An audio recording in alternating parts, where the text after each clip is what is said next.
All right, y'all, I'm back at it again. This time I'm making a change purse because the Tandy leather wallet kit that I made on my previous video, that didn't have a spot for change. So I found this free pattern on YouTube thanks to another YouTuber, which I will link somewhere if I can figure out how to do that. Remember, y'all, I'm an amateur at the YouTube part. Anyway, so here's the pattern. It's very simple, which is what I was looking for. No zippers, no glue, none of that. So it's 3 pieces. I'm going to start by cutting this out, and then I'll tape these. What I'm learning is you just tape it to the leather, and then you will cut it out. So we're gonna start. Oh, I'm scared. Never used this before to cut stuff. So, I mean, here we go. I'm breaking it in.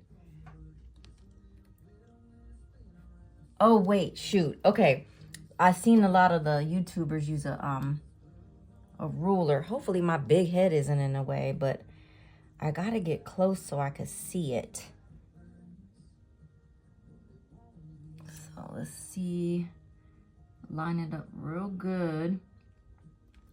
And hold it down like my life depends on it. And then just put it up against there like that. I'm putting my whole body weight on this damn roller. So I don't want this bitch to slide. Okay, now I gotta slide her on down. Hopefully this is a straight line.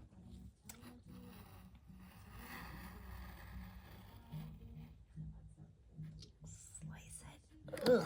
Okay, I hope this went through. Oh, man.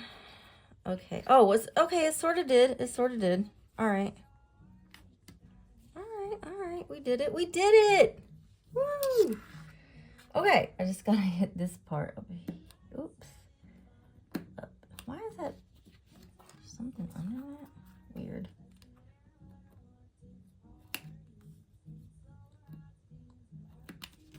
Okay. Hopefully I did that right. Oh, come on. That's ugly. Oh, well. It's the first timer doing a,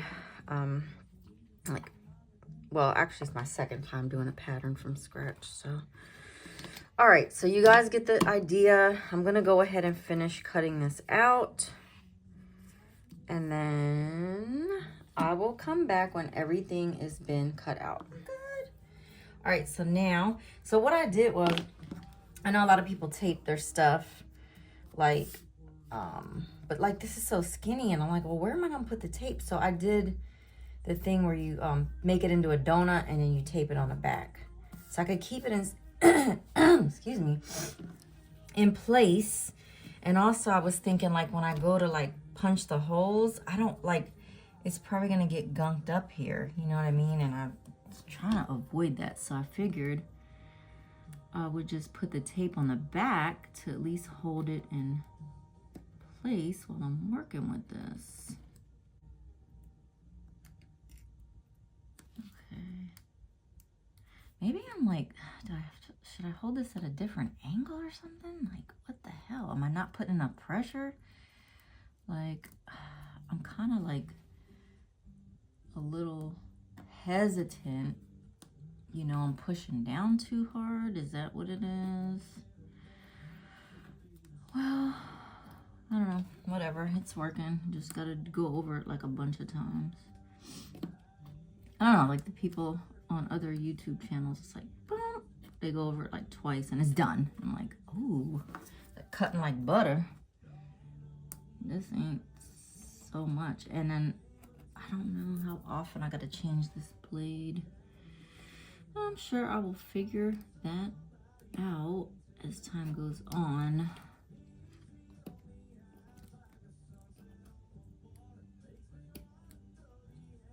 Okay, getting somewhere, getting somewhere. Come on. It's always that little last notch, ain't it? Why is that like a bump or something? It feels like a bump. Yeah, this is probably painful to watch. So I'm sure most people are gonna like just fast forward through it, which is fine. That's what I would do. I'd be like, look, girl, you taking a long time to cut this damn notch out or whatever. The tab.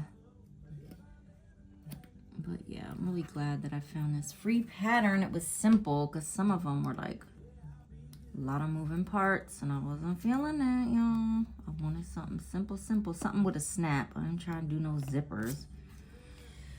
And this, like I said, this leather's pretty flimsy, so I do not know how it's gonna hold up. So that will be for later when I punch the holes. I will leave that there. Okay, and we'll be back. So I have all the pieces cut out and I taped them with the little donut roll type deal.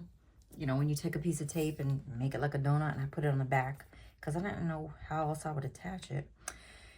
Anywho, it's time to punch the holes. Now, these holes are way too big and spaced way too far apart for these. Like, I don't think, yeah, that's not gonna work. So, and those are the only spacing pricking irons, chisels, whatever they're called. It's the only ones I have. So, I have a set of these over, and I'm gonna use the smallest one because I believe that's gonna give us what we need. And I'm gonna start with this one, and I really hope this works. Otherwise I could do the next one up, but I think this is gonna work. Oh shit. Okay. Oh dang, that did it in one move. There's a hole in there. Okay. Yes, so I'm not gonna bore you with all that because I gotta go around the whole thing and do all these and all those. So once all the holes are punched, I will come back, but I will tell you this. I'm learning. I got this, just grabbed a paper clip. So you know how it gets the little piece that it punches out, it gets in there. So it has an opening here. You can just pop it. Oh, well, it worked on the other one, probably because it was a bigger opening, but you can just pop it out. Well, I probably need like, oh, there we go. Need a, ow. So I need a paper clip that doesn't have coating on it, which I have. So, but anyway, that's what you would do to get it out of there. All right, everything is cut, which was only 3 pieces.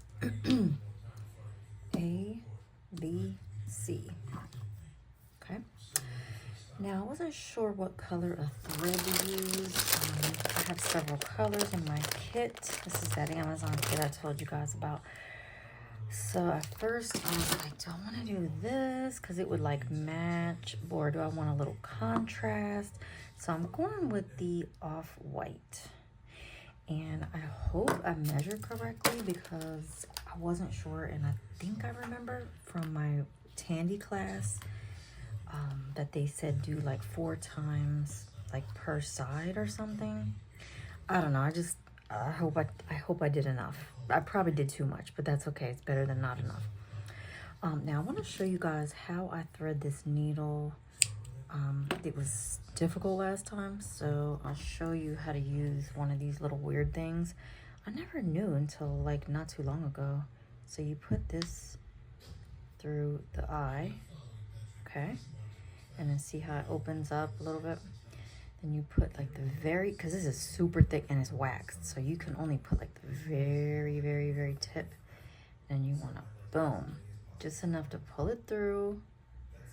And then there you go.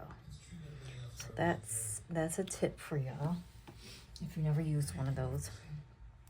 So at this point, I'm gonna do what I did for the wallet and holster kit, which is because this is so flimsy and the holes are so big, I don't want to do a saddle stitch, so I'm just gonna do regular stitch and the back stitch.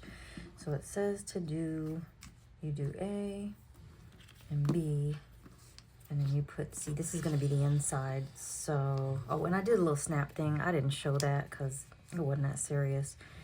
It's just a rivet, I guess, installer or whatever. Y'all know I'm struggling with this terminology, but I'm working on it. And I notched these like it said. So you line up these holes here and then these holes here. So shoot. I guess I should cut another piece of thread so that when I'm like halfway done with this, like when I get to here, I can do this part. Okay, it just might be a little bit easier. I'm not really sure, so you know, learning as we go, y'all. But I'm just gonna get started. How about that? Let me just get started and I will get back to you when I got a little something going on. I wanted to give you guys a progress report. Okay, so single stitch, made it all the way around. I'm really glad I went with the off-white because it did give a nice little contrast without being like too contrasty. Then once, oh, by the way, I left the little tail here. Okay, so that's the inside. Now I started, once I got all the way around, this was a little tricky, you know, turn in the corner here, which is why these little notches that I cut out, which are on the pattern to cut out, they helped a lot. But anyway, once I got, where am I? Once I got around, I started back stitching. So you can see where they're starting to fill in. And I have to finish this side. And then after that, I'm going to do this. I might have to do it in, I don't think I need to do it inside out. The holes are fairly big. But I did want to mention something. So a lot of other YouTubers that I see, they don't do this whole tail thing. They just burn, like once they're done stitching, they burn it with a lighter. And I just feel like I don't trust that. I feel like a knot is going to be better. And since this is on the inside, I mean, is anybody really going to see it? I mean, probably not. It'll be the tiniest knot ever. I just feel like it's more secure because if that little crusty thing wears off, you know, like if you do the lighter trick, over time, if, you know, wear and tear, it might just like wear off. And then your stitches could come loose. I mean, I've seen it. So I do the knot. You do what you want. So I'll be back when I get a little more progress here to keep you guys an update. All right, so here's the progress so far. It's pretty much done. Of course, I'm just finishing the back stitching on this front panel here. So I'm about down here. The tricky part has been couple things. One, doing this inside part's gonna be tough because, you know, well, trying to get in here, and I don't think turning it inside out's really helpful because I did try that earlier, but I'm still gonna have the same problem because I have to go in and out both sides. So I might as well just leave it like this. This time I did remember the double stitch here.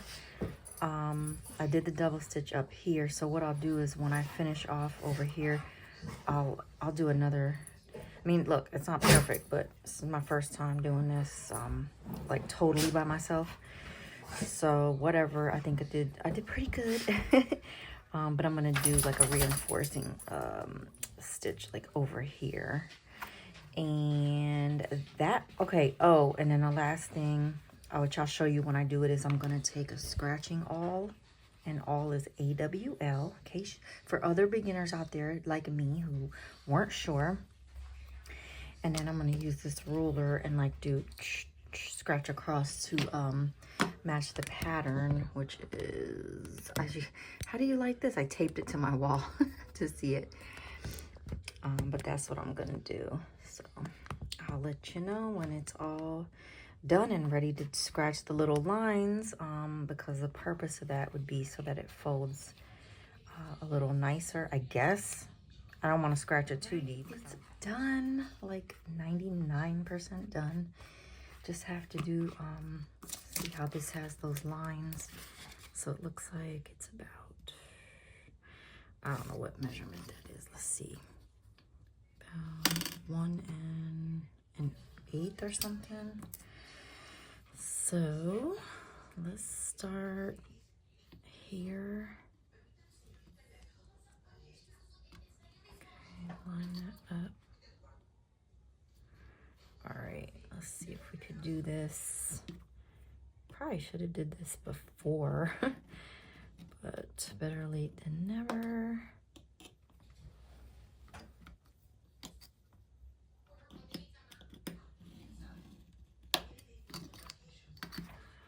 And let's see, there's a second one about, well, right about here.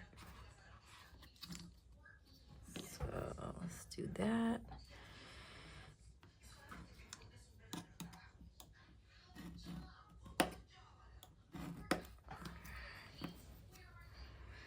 I don't know how straight this is, but we'll find out.